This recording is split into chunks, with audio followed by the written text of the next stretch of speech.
So in this section, we're going to be talking about uniform and non-uniform circular motion, which is essentially talking about objects that, instead of moving in a straight line like we've been used to so far, are instead actually moving along the arc of a circle. So here's the things we're going to be dealing with.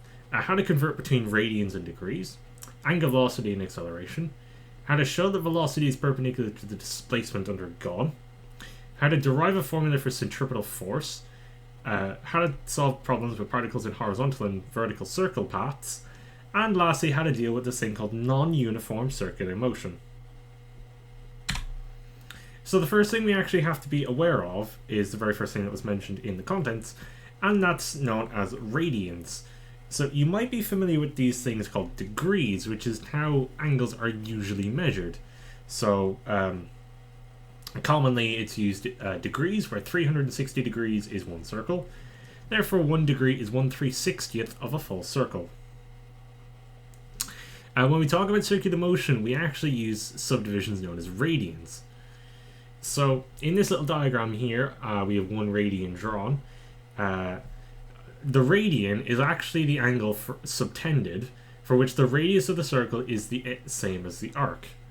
So this length here in red is the same as this length here. So the arc length is equal to a radius, the angle subtended therefore is 1 radian. And there are 2 pi radians in a full circle. Now, how do we actually find the length of this arc?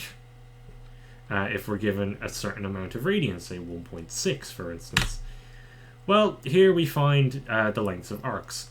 So the angle theta in radians is the ratio of the length of the certain arc divided by the radius. So 1 radian therefore is if the length is the same as the radius, therefore theta is 1 radian.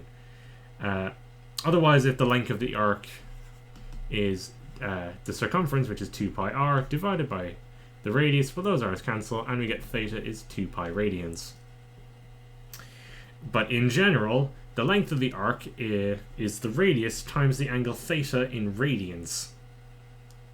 We'll also come across, in more so pure maths, that the integral of length over the radius is the area plus some constant c. So if we integrate r theta with respect to r, we get the area of a sector in radians is a half r squared theta.